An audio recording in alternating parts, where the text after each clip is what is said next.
10ാം ക്ലാസ്സുകാരുടെ history നമ്മുടെ 5th chapter ആണ്. Culture and nationalism, സംസ്കാരവും ദേശീയതയും.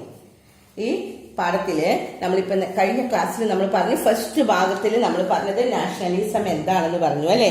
ഇനി ബ്രിട്ടീഷുകാർ സ്ഥാപിച്ച സ്ഥാപനങ്ങളും നമ്മൾ പറഞ്ഞു കഴിഞ്ഞു. ഇനി അടുത്തതായിട്ട് നമ്മൾ പറയാൻ പോകുന്നത് പേജ് നമ്പർ 85-ലാണ്. എന്താണ് അവരെന്ത് ചെയ്തു എന്നാണ് നമ്മൾ പറഞ്ഞത്. ഇംഗ്ലീഷുകാര് കുറെ സ്ഥാപനങ്ങൾ സ്ഥാപിച്ചു എന്ന് പറഞ്ഞു അല്ലെ. ഇനി ഇംഗ്ലീഷ് എഡ്യൂക്കേഷൻ നമ്മുടെ ഇവിടെ കൊണ്ടുവരാനുള്ള കാരണം എന്താണെന്ന് അതാണ് നമ്മൾ അടുത്ത പേജിൽ നമുക്ക് പഠിക്കാനുള്ളത്. നോക്കാം.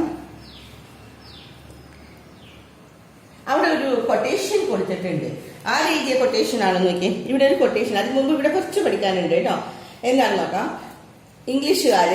ബ്രിട്ടീഷുകാർ വന്നിട്ട് ഇംഗ്ലീഷ് എഡ്യൂക്കേഷൻ നമ്മുടെ ഇവിടെ കൊടുക്കാണ്. നമ്മൾ നന്നാവാൻ വേണ്ടിയാണോ അവർ ഇംഗ്ലീഷ് എഡ്യൂക്കേഷൻ? ഇപ്പൊ നമ്മുടെ ഇവിടെ ഒരു ഇംഗ്ലീഷ് എഡ്യൂക്കേഷൻ തുടങ്ങി നമ്മുടെ ഇവിടെ ആളുകളുടെ വളർച്ചയ്ക്ക് വേണ്ടി അല്ലായിരുന്നു അവർ ഇംഗ്ലീഷ് എഡ്യൂക്കേഷൻ ഇവിടെ കൊടുക്കാൻ കാരണം എന്താണെന്ന് നോക്കിയേ. ഇംഗ്ലീഷ് എഡ്യൂക്കേഷൻ കൊടുക്കാനായിട്ട് ഇന്ത്യൻ ജനതയില്, നമ്മുടെ ക്വസ്റ്റ്യൻ ഇവിടെ വരുന്നുള്ളൂ കേട്ടോ, ഇതിന് മുൻപാണ് ഇതിന്റെ ഉത്തരമാണ് ഇവിടെ, അതുകൊണ്ടാണ് ഇത് വായിക്കുന്നത്. ഇന്ത്യൻ ജനതയിൽ ഒരു വിഭാഗത്തിന്റെ പിന്തുണ നേടാൻ വേണ്ടി അവർക്ക് എന്തിനു വേണ്ടിയിട്ടായിരുന്നു? കുറച്ചു പേർക്ക് അങ്ങോട്ട് വിദ്യാഭ്യാസം കൊടുത്തു വിചാരിക്കും, ഇംഗ്ലീഷ് എഡ്യൂക്കേഷൻ കൊടുത്തു. അങ്ങനെ കുറച്ചു നാളുകൾ ഇപ്പൊ നമ്മുടെ ഇവിടെ ഒരു എന്തെങ്കിലും ഒരു സ്ഥാപനം വന്നു കുറച്ചു നാള് അതിന് പഠിച്ചൊക്കെ കഴിഞ്ഞു കഴിയുമ്പോ ആളുകൾ സ്വാഭാവികമായിട്ടും അവരോടൊരു ഇഷ്ടം അല്ലെ, ആ സ്ഥാപനത്തിനോടൊരു കൂറ് കാണിക്കും. അപ്പൊ അതുകൊണ്ട് ബ്രിട്ടീഷുകാർ എന്ത് ചെയ്തു, ഇന്ത്യയില് എല്ലാ ജനങ്ങൾക്കും എല്ലാം കൊടുക്കാണ്ട് ഒരു വിഭാഗം ജനങ്ങൾക്ക്, അവിടെ കുറച്ചു പേരല്ലേ പഠിക്കാൻ പോകുന്നുള്ളൂ. ആ ഇന്ത്യൻ ജനതയിൽ ഒരു വിഭാഗത്തിന്റെ പിന്തുണ നേടാൻ അവർ ആഗ്രഹിക്കുകയാണ്. അതിനുവേണ്ടി അവർ ഇന്ത്യയിൽ ഇംഗ്ലീഷ് വിദ്യാഭ്യാസം നടപ്പിലാക്കിയത്. അപ്പൊ ഫസ്റ്റ് ഉത്തരം കിട്ടി. അപ്പൊ ചോദ്യം ഇതാണ്, ഇംഗ്ലീഷ് വിദ്യാഭ്യാസം അവർ നടപ്പിലാക്കി. ക്വസ്റ്റ്യൻ ഇവിടെ വരുന്നത് കേട്ടോ. ഇംഗ്ലീഷ് വിദ്യാഭ്യാസം നടപ്പിലാക്കിയതിന്റെ ലക്ഷ്യങ്ങൾ എന്തായിരുന്നു ഇവിടെ ചോദ്യം. പക്ഷെ അതിന് മുൻകൂടി കൂടി ഉണ്ട്, ഇതുകൂടി പഠിക്കണം. 1835 ഇന്ത്യയിൽ ഇംഗ്ലീഷ് വിദ്യാഭ്യാസം നടപ്പിലാക്കുന്ന അവസരത്തിൽ മെക്കാള പറഞ്ഞ വാക്കുകളാണ് ഇത്. മെക്കാലെ. ഇംഗ്ലീഷ് വിദ്യാഭ്യാസം എന്നാണ് ഇന്ത്യയിൽ വന്നത്? ഇന്ത്യയിൽ ഇംഗ്ലീഷ് വിദ്യാഭ്യാസം കൊണ്ടുവന്നത് 1835. നമ്മളിവിടെ ഇംഗ്ലീഷ് മീഡിയക്കാർ നോക്കിയില്ല. ഈ ഫസ്റ്റ് സെന്റൻസ് ഇവിടെ പഠിക്കണം. They started the English education to nurture the fraction of Indian society. ഒരു ഇന്ത്യൻ സൊസൈറ്റി, ഒരു ഫ്രാക്ഷൻ, ഒരു വിഭാഗത്തിന് that would support the Britain. ബ്രിട്ടനെ സപ്പോർട്ട് ചെയ്യാൻ ഒരു വിഭാഗം വേണമെന്ന്. കിട്ടിയോ? ഫസ്റ്റ് ലൈൻ ഇത് പഠിക്കണം കേട്ടോ. ചോദ്യം ഇവിടെ വരുന്നുള്ളൂ, അതുകൊണ്ട് ഞാൻ വീണ്ടും ഇതൊന്നുകൂടി പറയാം. ഇനി ഇവിടെ കൊടുത്തിരിക്കുന്നത് ഒരു കൊട്ടേഷൻ ആണ്. തിരിയുന്നില്ല, അത് ശരിക്കൊന്ന് വായിച്ചു നോക്കാം കേട്ടോ. ആരെഴുതിയാ നോക്കാം. ലോർഡ് മെക്കാലെ ആണ്. This is a statement made by Lord Macaulay when English education was introduced in India in 1835. 1835 ഇത് പഠിക്കേണ്ട ആവശ്യമില്ല, ഇത് മനസ്സിലാക്കാനാ പറയണേ. 1835 ലോർഡ് മെക്കാലെ എഴുതിയ വാക്കുകളാണിത്. ആ വാക്കുകളിൽ നമുക്ക് വേറൊരു ക്വസ്റ്റ്യൻ പഠിക്കാനുണ്ട്. എന്തുകൊണ്ടാണ്, അവരുടെ ലക്ഷ്യം എന്തായിരുന്നു, എന്തിനാണ് ബ്രിട്ടീഷുകാർ ഇംഗ്ലീഷ് എഡ്യൂക്കേഷൻ ഇവിടെ കൊണ്ടുവന്നതെന്ന് ഈ വാക്കുകളിലുണ്ട്. ഒന്ന് വായിച്ചു നോക്കിയ എല്ലാവരും. ഭയങ്കര ചെറിയ അക്ഷരമാണ്, എന്നാലും നമുക്കൊന്ന് വായിക്കാം. അവർ aim is to create a class of persons, Indians in blood and color, but English in taste and in opinion, in morals and in intellect. ഇതാണ് പറഞ്ഞത്. അപ്പൊ എന്താണ് അവർ പറഞ്ഞത്? ബ്രിട്ടീഷുകാരുടെ ലക്ഷ്യം, അവരുടെ ഉള്ളിലുള്ള ആ ഒരു ഐഡിയ, അത് ശരിക്കും ലോർഡ് മെക്കാലെയുടെ വാക്കുകളിൽ നമുക്ക് തന്നെ വ്യക്തമായിരുന്നു. ലോർഡ് മെക്കാലെ പറയാണ്, ഞങ്ങളെ ഇംഗ്ലീഷുകാര് ഇവിടെ ഇംഗ്ലീഷ് എഡ്യൂക്കേഷൻ ഇന്ത്യക്കാർക്ക് കൊടുക്കുന്നത് ഇതിനു വേണ്ടിയാണ് എന്ന്. അപ്പൊ നമ്മുടെ ഉത്തരവും നമുക്ക് കിട്ടി അല്ലെ, എന്തിനു വേണ്ടിയാണെന്നുള്ളത്. ഈ ഉത്തരം എഴുതാലോ നമുക്ക്. എന്തിനു വേണ്ടിയിട്ടായിരുന്നു? അവരുടെ ലക്ഷ്യം എന്തായിരുന്നു? To create a class of person, ഒരു വർഗത്തിലുള്ള ആളുകളെ. എങ്ങനെയുള്ള വർഗത്തിലാണ്? Blood and Indians in blood and colour, ഒരു രീതിയിലുള്ള ആളുകളെ അവർക്ക് വാർത്തെടുക്കണം. എങ്ങനത്തെ ആളുകളാണ്? ഇന്ത്യക്കാരാവണം അവര്. കളറിന്റെ കാര്യത്തിലും ബ്ലഡും, എന്ന് വെച്ചാൽ ഇന്ത്യക്കാരുടെ ബ്ലഡും ഇന്ത്യക്കാരുടെ കളറുമുള്ള ഒരാളുകൾ, ഇന്ത്യക്കാരൻ. പക്ഷേ ഇംഗ്ലീഷ് ഇൻ ടേസ്റ്റ്, അയാളുടെ ഉള്ളിലുള്ള ടേസ്റ്റ് ആരുടെ ആവണം? ഇംഗ്ലീഷുകാരുടെയാണ്. ആൻഡ് ഇൻ ഒപ്പീനിയൻ, അഭിപ്രായങ്ങള്, in morals and in intellect, ഇതിലൊക്കെ ഒരു ഇംഗ്ലീഷുകാരനാവണം. അപ്പൊ ഇങ്ങനെയുള്ള ആളുകളെ വാർത്തെടുക്കാനാണ് ഞങ്ങൾ ഇംഗ്ലീഷ് വിദ്യാഭ്യാസം ഇവിടെ തുടങ്ങിയത് എന്നാണ് മെക്കാലെ പറഞ്ഞത്. എന്താണ് മെക്കാലെ പറഞ്ഞത്? അപ്പോ മെക്കാലെ പറഞ്ഞത് നോക്കാം. മലയാളം മീഡിയത്തിന്റെ നോക്കാം. രക്തത്തിലും വർണ്ണത്തിലും ഇന്ത്യക്കാരൻ. രക്തവും വർണ്ണവും, ബ്ലഡും കളറും ഇന്ത്യക്കാരൻ. എല്ലാവരും വെള്ളക്കാരെ പോലെ വെളുത്തിരിക്കണ്ട, കളർ ഇന്ത്യക്കാരന്റെ മതി. അതേപോലെ രക്തം ഇന്ത്യക്കാരന്റെ മതി. പക്ഷെ അവന്റെ ഉള്ളിൽ എന്തായാലും ബ്രിട്ടീഷുകാരെ സപ്പോർട്ട് ചെയ്യുന്ന വിധത്തില് അഭിരുചിയും അഭിപ്രായത്തിലും ധാർമ്മികതയിലും ബുദ്ധിയിലും ഇംഗ്ലീഷുകാരനായ ഒരു വർഗത്തെ സൃഷ്ടിക്കുക, അതായിരുന്നു നമ്മുടെ ലക്ഷ്യം എന്ന് ആര് പറയുന്നത്? നമ്മുടെ അല്ല, മെക്കാലെ പറയുന്നത് ബ്രിട്ടീഷുകാരുടെ ലക്ഷ്യമായിരുന്നു എന്ന്. കിട്ടിയോ? അപ്പൊ രണ്ടാമത്തെ കിട്ടിയില്ലേ? അപ്പൊ ഒന്നാമത്തെ കാര്യം കിട്ടി നമുക്ക് ഇവിടെ അല്ലെ. ഫസ്റ്റ് കാര്യം എന്താണ് കിട്ടിയത്? ഇംഗ്ലീഷ് എഡ്യൂക്കേഷൻ ചെയ്തത് എന്താണ്? To nurture the fraction of Indian society that would support Britain. ബ്രിട്ടനെ സപ്പോർട്ട് ചെയ്യാനുള്ള ഒരു കൂട്ടം ആളുകൾ. അത് തന്നെയാണ് ഇവിടെയും പറയുന്നത്. പിന്നെ വീണ്ടും ഒന്നുകൂടി മെക്കാലയുടെ വാക്കിൽ മെക്കാലെ പറഞ്ഞത് ഇംഗ്ലീഷ് എഡ്യൂക്കേഷൻ അവർ വരുത്താനുള്ള കാരണം ബ്ലഡ് ആൻഡ് കളർ, രക്തത്തിലും വർണ്ണത്തിലും മലയാളം ഇന്ത്യക്കാരനാവണം അല്ലെ. പക്ഷെ ഏതിലൊക്കെ? അഭിരുചിയില്, അഭിപ്രായത്തില് അല്ലെ, taste, opinions, morals and intellect, ധാർമ്മികതയും ബുദ്ധിയും, ഇതെല്ലാം ഇംഗ്ലീഷുകാരെ പോലെ ആകുന്ന ഒരു കൂട്ടം ജനതയെ അത് വാർത്തെടുക്കാൻ വേണ്ടിയിട്ടാണ് ഇംഗ്ലീഷ് വിദ്യാഭ്യാസം കൊണ്ടുവന്നത് എന്ന്. അപ്പോ അടുത്ത നമ്മുടെ ക്വസ്റ്റ്യൻ ഇതാണ്. ഇന്ത്യയിൽ ഇതിൽ നിന്ന് ഇന്ത്യയിൽ ഇംഗ്ലീഷ് വിദ്യാഭ്യാസം നടപ്പിലാക്കിയതിന്റെ ലക്ഷ്യങ്ങൾ എന്തെല്ലാമായിരുന്നു എന്ന് നമ്മളോട് കണ്ടെത്താനാണ്. അപ്പൊ ചോദ്യം ഇവിടെയാണ്. ഇപ്പൊ നമ്മൾ കുറെ കാര്യങ്ങൾ പറഞ്ഞു കേട്ടോ. ചോദ്യം ഇനിയാണ് വരുന്നത്. എന്താണ്? ഇന്ത്യയിൽ ഇംഗ്ലീഷ് വിദ്യാഭ്യാസം നടപ്പിലാക്കിയതിന്റെ ലക്ഷ്യങ്ങൾ എന്തെല്ലാമായിരുന്നു? ചോദ്യം അടയാളപ്പെടുത്ത്. ഇന്ത്യയിൽ ഇംഗ്ലീഷ് വിദ്യാഭ്യാസം നടപ്പിലാക്കിയതിന്റെ ലക്ഷ്യങ്ങൾ എന്തെല്ലാമായിരുന്നു? Find out the objectives of the English education. English എഡ്യൂക്കേഷന്റെ ലക്ഷ്യം എന്തായിരുന്നു in India from this statement? മെക്കാലയുടെ വാക്കുകളിൽ നമുക്ക് തന്നെ കണ്ടുപിടിക്കാമെന്ന്. എന്തായിരുന്നു? ഫസ്റ്റ് വൺ അവർ തന്നെ ഉത്തരം തന്നിട്ടുണ്ട്. To prepare a generation that favour English life style അല്ലെ. ഇംഗ്ലീഷുകാരുടെ ലൈഫ് സ്റ്റൈല്, ഇംഗ്ലീഷുകാരുടെ ജീവിത രീതിയോട് താല്പര്യമുള്ള ഒരു തലമുറയെ സൃഷ്ടിക്കാൻ. ഇതായിരുന്നു ഫസ്റ്റ്. ഇനി രണ്ടാമത്തെ നമുക്ക് എന്താണ്? മെക്കാലയുടെ വാക്കുകളിൽ തന്നെ ഉണ്ട്. എന്താണ്? ടു ക്രിയേറ്റ് എങ്ങനെയുള്ള ആളുകളായിരിക്കണം? To create the Indian in blood and colour but in English in taste and in opinion, moral and intellect. നമ്മളിവിടെ പറഞ്ഞത് അത് രണ്ടാമത്തത് എഴുതണം. ഇനി പിന്നെ മൂന്നാമത്തത് എന്തായിരിക്കണം? ഇപ്പോഴാണ് നമ്മൾ പറയും ഈ കാര്യങ്ങൾ. നിങ്ങൾക്ക് ഇവിടെ പറഞ്ഞിട്ടില്ലേ? They started the English education to nurture the fraction in Indian society that would support Indians. കിട്ടിയോ? ഇനി മലയാളം മീഡിയക്കാർ നോക്കാം. ഇതാണ് നമ്മുടെ ചോദ്യം. ഇന്ത്യയിൽ ഇംഗ്ലീഷ് വിദ്യാഭ്യാസം നടപ്പിലാക്കിയതിന്റെ ലക്ഷ്യങ്ങൾ എന്തെല്ലാമായിരുന്നു എന്ന്. ഫസ്റ്റ് വൺ ഇതാണ്. ഇംഗ്ലീഷുകാരുടെ ജീവിത രീതിയോട് താല്പര്യമുള്ള തലമുറ സൃഷ്ടിക്കാം. രണ്ടാമത്തത് ഇത് എഴുതാട്ടോ. എങ്ങനെയാണ്? രക്തത്തിലും വർണ്ണത്തിലും ഇന്ത്യക്കാരും, അഭിരുചിയിലും അഭിപ്രായത്തിലും ധാർമ്മികതയിലും ബുദ്ധിയിലും ഇംഗ്ലീഷുകാരനായിട്ടുള്ള ഒരു വർഗത്തെ സൃഷ്ടിക്കുക. ഇനി മൂന്നാമത്തെ 2 ഡോട്ട്സ് ഇട്ടിട്ടുണ്ട്. അപ്പൊ 3 എഴുതണം അവിടെ. അതുകൊണ്ടാണ് ഇനി മൂന്നാമത്തെ ഈ മുകളിലുള്ള ഈ പോയിന്റ് കേട്ടോ. എന്താണ്? ഇംഗ്ലീഷുകാരുടെ ഇന്ത്യൻ ജനതയിൽ ഒരു വിഭാഗത്തിന്റെ പിന്തുണ നേടാൻ വേണ്ടി അവർ ഇന്ത്യയിൽ ഇംഗ്ലീഷ് വിദ്യാഭ്യാസം നടപ്പിലാക്കി. കിട്ടിയോ? ഇന്ത്യൻ ജനതയുടെ ഒരു വിഭാഗത്തിന്റെ പിന്തുണ നേടാൻ, ഇത് വേണ്ടട്ടോ, അവർ ശ്രമിച്ചു എന്നുള്ള വാക്ക് വേണ്ട. ഇന്ത്യൻ ജനതയുടെ ഒരു വിഭാഗത്തിന്റെ പിന്തുണ നേടാൻ അവർ ഇവിടെ തുടങ്ങി. പിന്നെ അവർ ഇന്ത്യയിൽ ഇംഗ്ലീഷ് വിദ്യാഭ്യാസം നടപ്പിലാക്കി. അപ്പൊ ഒരു ക്വസ്റ്റ്യൻ കിട്ടി അല്ലെ. ഇവിടെ നമ്മൾ പഠിച്ച ക്വസ്റ്റ്യൻ ഇത്രയേ ഉള്ളൂ. ഇംഗ്ലീഷ് വിദ്യാഭ്യാസം നടപ്പിലാക്കിയത് എന്തിനു വേണ്ടിയിട്ടാണെന്ന്. ഇനി അടുത്തത്, അങ്ങനെ ഇംഗ്ലീഷ് വിദ്യാഭ്യാസം കിട്ടി ഇന്ത്യയില് കുറച്ചു പേര് പുരോഗതി ഉണ്ടായി, കുറച്ചു പേര് നന്നായിട്ട് പഠിച്ചു, അവർക്ക് വിദ്യാഭ്യാസം കിട്ടി, അറിവ് കിട്ടിയപ്പോ അവര് ബ്രിട്ടീഷുകാരുടെ കൂടെ ചേരുകയല്ല ചെയ്തു. കുറച്ച് വിഭാഗം കേട്ടോ, കുറച്ചൊന്നും ഉണ്ടായിരുന്നു. ഏത് ഇതിലുണ്ടാവുമല്ലേ, കുറച്ചു പേര് നല്ല ആളുകൾ, കുറച്ചു പേര് ചീത്ത ആളുകൾ, ഏത് ഗ്രൂപ്പിലുണ്ടാവും. പക്ഷെ അന്ന് 19ാം നൂറ്റാണ്ടിലെ ഇംഗ്ലീഷ് സംസ്കാരങ്ങളും ആശയങ്ങളൊക്കെ ഇന്ത്യയിലേക്ക് കടന്നു വന്നപ്പോൾ അവയെ പ്രതിരോധിക്കുന്നത് അനിവാര്യമാണെന്ന് ഇന്ത്യയിലെ ഒരു വിഭാഗം ആളുകളും വിചാരിച്ചു. അവർ ഇംഗ്ലീഷ് വിദ്യാഭ്യാസമൊക്കെ കിട്ടി, അവർക്ക് അറിവ് കിട്ടി, അവർക്ക് സംസ്കാരം വളർന്നു, എല്ലാം കഴിഞ്ഞപ്പോ അവര് തീരുമാനിക്കുകയാണ് ഇതിനൊന്ന് പ്രതിരോധിക്കണം. അങ്ങനെ അവരെന്ത് ചെയ്തു? ഇംഗ്ലീഷ് വിദ്യാഭ്യാസം നേടുകയും അതിലൂടെ ജനാധിപത്യം, സ്വാതന്ത്ര്യം, യുക്തിചിന്ത, തുല്യനീതി, ശാസ്ത്രബോധം, സോഷ്യലിസം, പൗരാവകാശങ്ങൾ എന്നിവയെക്കുറിച്ച് ബോധവാന്മാരാവുകയും ചെയ്തവരാണ് എന്ത് ചെയ്തത്? ഈ ബ്രിട്ടീഷുകാരെ പ്രതിരോധിക്കേണ്ടത് അനിവാര്യമാണെന്ന് തീരുമാനിച്ചത്. കിട്ടിയോ? അപ്പൊ എങ്ങനെയത് പഠിക്കാന്നുള്ളത്? ബ്രിട്ടീഷുകാരെ പ്രതിരോധിക്കേണ്ടത് അനിവാര്യമാണ് എന്ന് തീരുമാനിച്ചത് ബ്രിട്ടീഷുകാരെ എഡ്യൂക്കേഷൻ കൊടുത്ത അതേ ആളുകൾ തന്നെ. എങ്ങനെയുള്ളവരാണ്? ഇംഗ്ലീഷ് വിദ്യാഭ്യാസം ഇവിടെ തുടങ്ങിയിട്ടോ. ഇംഗ്ലീഷ് വിദ്യാഭ്യാസം നേടുകയും അതിലൂടെ അവരെന്ത് പഠിച്ചു? ജനാധിപത്യം, സ്വാതന്ത്ര്യം, യുക്തിചിന്ത, തുല്യനീതി, ശാസ്ത്രബോധം, സോഷ്യലിസം, പൗരാവകാശങ്ങൾ എന്നിവയെ കുറിച്ച് ബോധവാന്മാരാകുകയും ചെയ്തവരായിരുന്നു. ഇങ്ങനെ ഇതല്ല ഇടേണ്ടത്, ഇതിൽ ഇങ്ങനെ ചിന്തിച്ചതിൽ ഭൂരിഭാഗമല്ല, ചെയ്തവരായിരുന്നു. അവയെ പ്രതിരോധിക്കേണ്ടത്, ബ്രിട്ടീഷുകാരെ പ്രതിരോധിക്കേണ്ടത് അനിവാര്യമാണെന്ന് കരുതിയവര്. കിട്ടിയോ?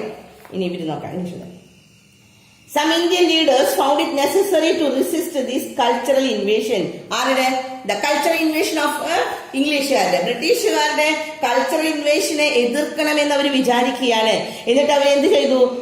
അത് ആരൊക്കെയായിരുന്നു? ആദ്യം ആരാണ് ബ്രിട്ടീഷുകാരെ എതിർക്കണമെന്ന് ആദ്യം തീരുമാനിച്ചത്?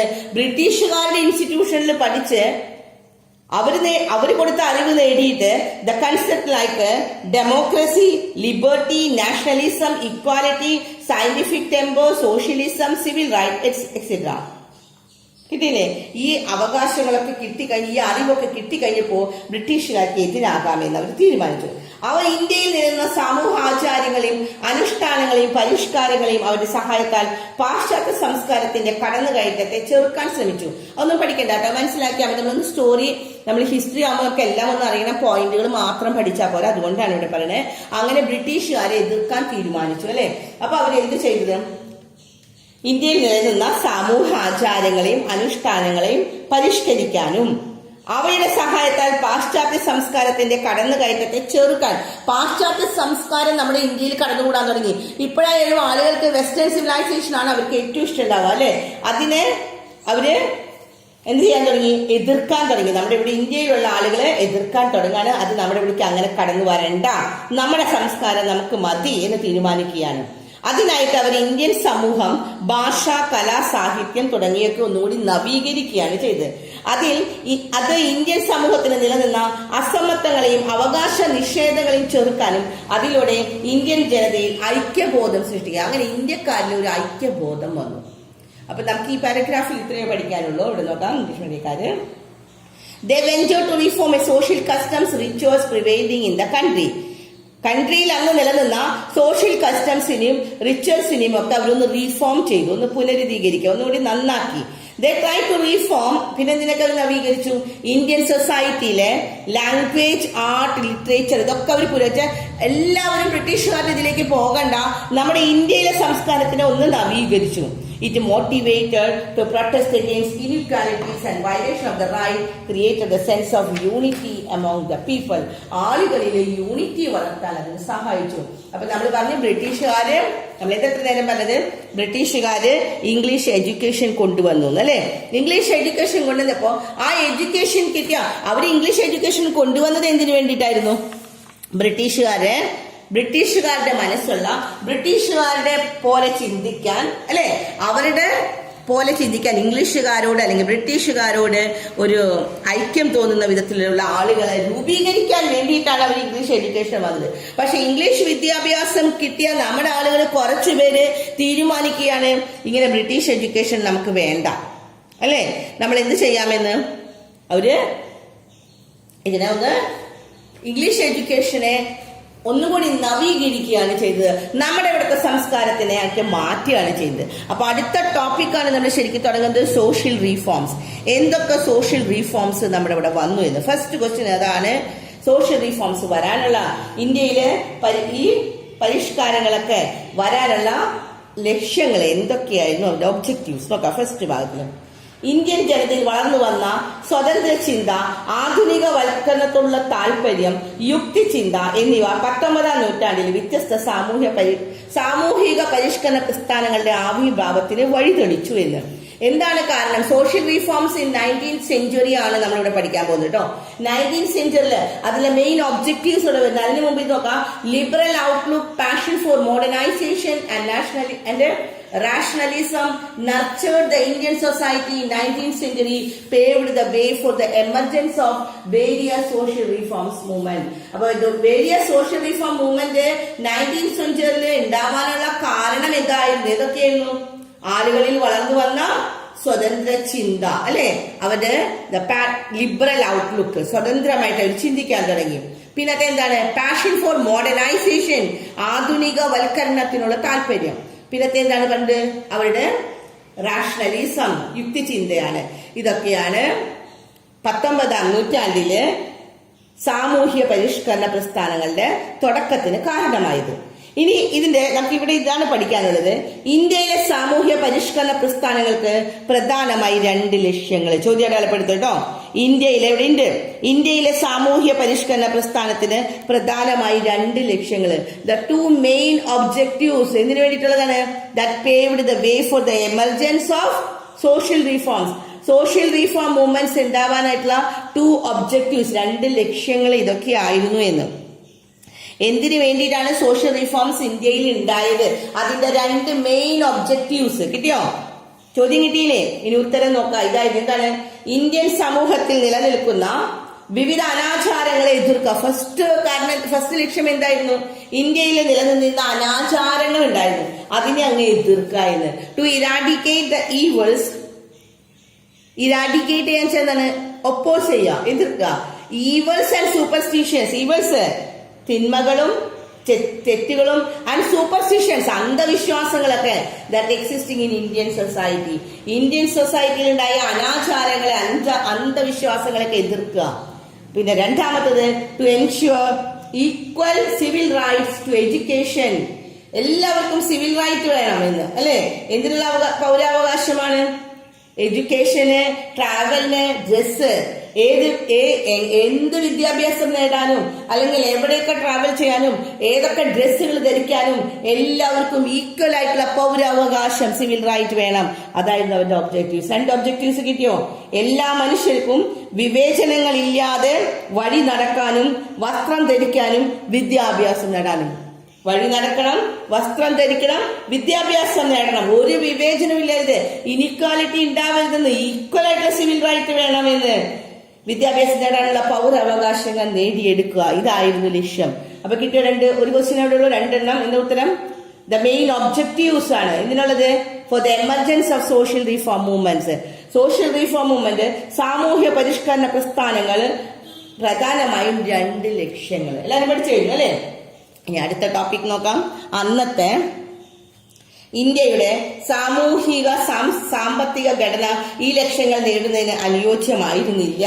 അതിനാൽ ഇന്ത്യൻ സമൂഹത്തിന്റെ അടിസ്ഥാനപരമായി മാറ്റങ്ങൾ ഉണ്ടാക്കുക എന്നായിരുന്നു സാമൂഹ്യ പരിഷ്കർത്താക്കളുടെ ഉദ്ദേശം. അപ്പൊ ഈ സാമൂഹ്യ പരിഷ്കർത്താക്കൾക്ക് എന്ത് വേണമായിരുന്നു? അങ്ങനെ ഇന്ത്യയിലെ സമൂഹത്തിലെ അടിസ്ഥാനമായിട്ട് മാറ്റം ഉണ്ടാവണമെന്ന് തീരുമാനിച്ചു. അതിന് അവര് മുന്നോട്ട് വെച്ച ആവശ്യങ്ങൾ ഇതാണ്. അപ്പൊ ചോദ്യം കിട്ടിയോ?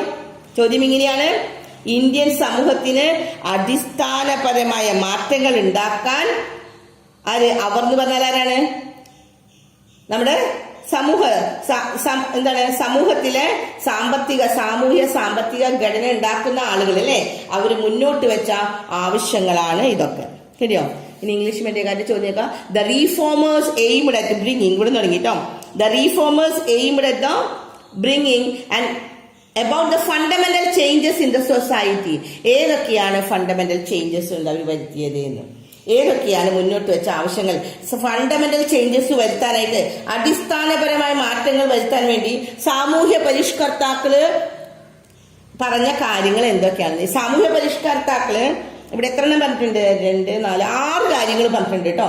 അത് ഏതൊക്കെ നോക്കാം. ഒന്നാമത്തത്, ജാതി വ്യവസ്ഥ നിർമ്മാർജ്ജനം ചെയ്യണം, എല്ലാവരുടെയും അവകാശങ്ങൾ സംരക്ഷിക്കണം, സ്ത്രീകൾക്കെതിരായ വിവേചനങ്ങൾ അവസാനിപ്പിക്കണം, എല്ലാവർക്കും വിദ്യാഭ്യാസം നൽകുക, വിധവ പുനർവിവാഹം നടപ്പിലാക്കുക, ശൈശവ വിവാഹം, പൗരോഹിത്യ മേധാവിത്വം എന്നിവ അവസാനിപ്പിക്കുക.